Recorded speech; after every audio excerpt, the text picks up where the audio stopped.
علماء نے ایک بات لکھی، انہوں نے کہا کہ کربلائی واقعات بیان کرنا حرام ہے۔ کیوں؟ کہتے ہیں کہ یہ اکثر داستان جھوٹ پہ مبنی ہے۔ کس پہ مبنی ہے؟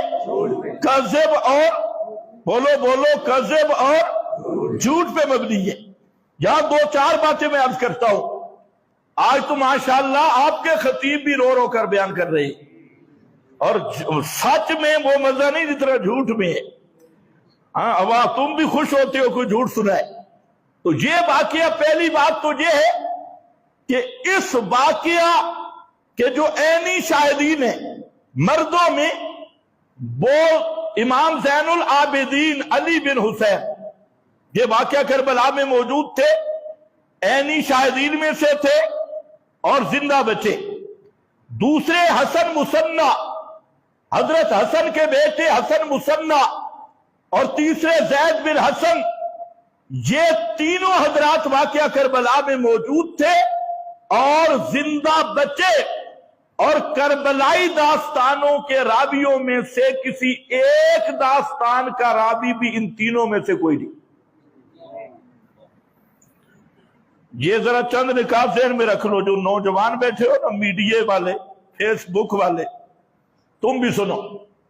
سوال ہے کہ جو عینی شاہد ہے، اور عینی شاہد کون ہے؟ حضرت حسین کا بیٹا علی بن حسین، اس سے تو کوئی روایت نہیں آئی۔ تمہارے خطیب تو ظہر کا ٹائم ہو گیا، ادھرو تیر آیا ان گزر گیا، ادھرو تیر آیا ان گزر گیا۔ دیوبندی خطیب بھی ماشاءاللہ وہ بھی شروع ہے، اور سارے ذاکر شروع ہے۔ لیکن سوال یہ ہے کہ یہ تیر شیر کی آمد و رفت اور واقعہ کربلا کی کومنٹری، یہ امام زین العابدین سے تو کوئی نہیں بیان کرتا جو اندر موجود تھے۔ انہوں نے بعد میں زندہ رہے، مدینہ منورہ میں رہے، لیکن کبھی بھی اس قسم کی کوئی بات نہیں کی۔ حالانکہ وہ حضرت حسین کے زیادہ چاہنے والے تھے آج کے ملنگوں سے، بولو، یا کم چاہنے والے تھے؟ اچھا، حسن مثنیٰ نہیں بیان کرتا، زید بن حسن وہ بھی بیان نہیں کرتا، اور بیان کون کر رہا ہے؟ یہ کومنٹری جو واقعہ کربلا کے بعد میں پیدا ہوا، اور وہ بھی کئی سال بعد۔ واقعہ کربلا پہلے ہو گیا، اور وہ حضرت صاحب، اس کا نام بھی یاد رکھو، اس کا نام ہے لوط بن یحییٰ۔ لوط بن یحییٰ، ابو مخنف لوط بن یحییٰ، کئی سال بعد واقعہ کربلا کے پیدا ہوا، اور کومنٹری ایسی کر رہا ہے جیسے جیو نیوز سے تعلق ہے، کسی چینل سے تعلق ہے، ادھر سے تیر آیا، ادھر سے فلاں آیا، یہ ٹائم ہو گیا، فلاں خون کا فوارہ نکلا، اس طرح مشکیزیں ہو گئے، عجیب باتیں۔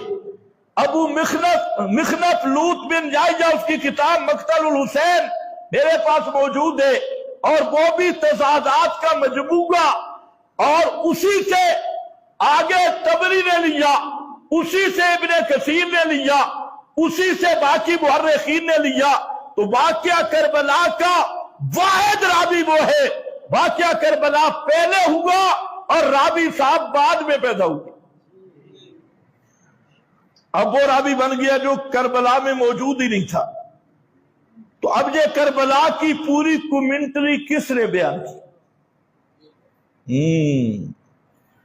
یہ ایک سوال ہے، اور یہ سوال پہ غور کرو گے تو انشاءاللہ سارے راز کھلتے جائیں گے کہ یہ داستانیں کس نے بیان کی۔ یہ جو عشرہ محرم کا مجالس ہوتی ہے، ذاکر شاکر بیان کرتے ہیں، مجتہد بیان کرتے ہیں، 3 گھنٹے کی مجلس سے مجمع روتا ہے، اور وہاں پر جناب رونے کے فضائل ہوتی ہیں۔ سوال یہ ہے کہ یہ پورا مواد آیا کہاں سے؟ کربلا میں جو موجود تھے وہ تو نہیں بیان کرتے، انہوں نے تو صرف ایک بات بیان کی۔ زین العابدین نے بھی، حضرت زینب نے بھی، حضرت فاطمہ صغرا نے بھی ایک ہی بات بیان کرتی ہیں، اور وہ یہ کہ آئے کوفہ کے شیعوں، او غداروں، او بے ایمانوں، تم نے ہمارے ساتھ غداری کی، تم نے ہمیں بلایا، من قتلنا، تم نے ہمیں قتل کیا، اگر تم قاتل نہیں تو اور کون قاتل ہے؟ یہ کون کہتی؟ کربلا کی عینی شاہدی جو وہاں موجود تھے۔ باقی جو واقعہ کربلا کی کومنٹری ہے، داستانیں اور کہانیاں ہیں، ان کا ہمارا سوال ہے یہ کہاں سے آئی؟ کون تھا؟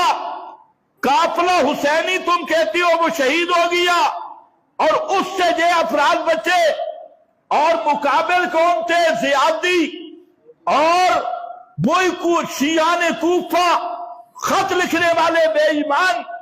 تو کیا وہ راوی بننے کے قابل ہیں جو قاتلین حسین ہیں؟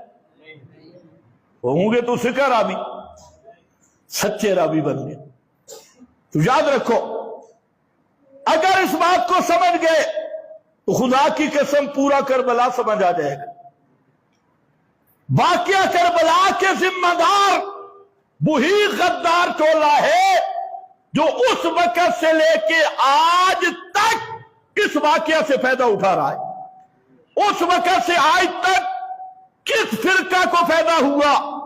مالی بھی، مذہبی بھی، اور پردہ پوشی کے لحاظ سے بھی، لباس کے لحاظ سے بھی، یہ وہی مجوس کا ٹولہ ہے جنہوں نے حضرت عثمان کے خلاف بغاوت کی۔ یہ وہی مجوسی ہے جو جنگ جمل اور صفین کا سبب بنے، جنہوں نے حضرت علی کو شہید کیا، حضرت حسن کو نیزے مارے، اور پھر حضرت حسن کو شہید کیا، اور پھر حضرت حسین رضی اللہ تعالیٰ عنہ کو خط لکھ لکھ کر اور بوریوں کی بوریاں بھر بھر کے اپنی وفاداری کا یقین دلایا، قسمیں اٹھائی، طلاقیں اٹھائی، اور بوریاں خطوں سے بھر گئی۔ ہزاروں خط ایک ایک دن میں جانے لگے، اور 1,00,000 آدمی اس نے دعویٰ کیا کہ ہم حسینی ہیں اور حضرت حسین کے شیعان حسین ہم وفادار ہیں۔ انہوں نے جھوٹ بولا اور دغا کیا ان غداروں نے، اور انہوں نے حضرت حسین کو بلایا، انہوں نے خود خیموں کو آگ لگائی اور خود انہیں شہید کیا۔ لیکن چھپے کیسے؟ چلاکی دیکھو دشمن کی۔ حالانکہ یہ شروع سے آ رہے تھے کہ وہی خیبر کے یہودی اور بنو نذیر کے یہودی صرف پیترا بدل کے آئے، اور ساتھ مجوسیت کی ملاوٹ ہو گئی، مجوسیت یہودیت مکس ہو گئی۔ اب صرف یہ ظلم نہیں کیا، نواسہ رسول کو شہید کر کے پھر اس واقعہ کربلا کو ایک مزے کا خیز داستان بنا دیا۔ اگر کوئی یہ روایات کربلا پڑھے، خدا کی قسم حیران ہو جاتا ہے کہ جس کذاب غدار ٹولے نے حضرت حسین پہ ظلم بھی کیا اور ظلماً شہید بھی کیا، اور اس کے بعد انہوں نے ایسے ایسے افسانے تراشے جو توہین اہل بیت پہ مبنی، توہین